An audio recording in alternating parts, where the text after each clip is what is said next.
انت متخيل ان انت بعد ما تخلص اللعبة وتقفلها انت كده محدش سامعك؟ فاهم غلط.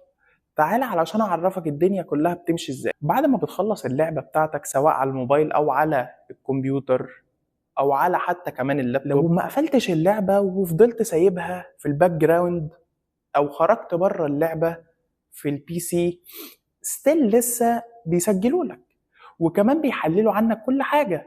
طيب ازاي بيحللوا عني كل حاجة؟ دلوقتي احنا زي ما احنا عارفين ان الاي اي دلوقتي هو اللي بقى مطور البرامج كلها والالعاب كلها، وكمان الاي اي قدر يسجل اصواتك وكمان يركب فيديوهاتك مجرد الوش.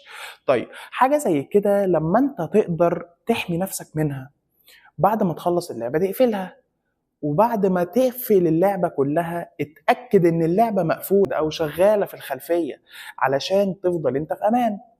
النهاردة هعرفك كل حاجة حماية، هقول لك 4 ادوات النهاردة تتأكد ان في حد سجل لك بالفعل ولا لا، وايه البرامج اللي عندك والالعاب كمان عشان تحمي نفسك. تابعني، الفيديو النهاردة هينزل بالليل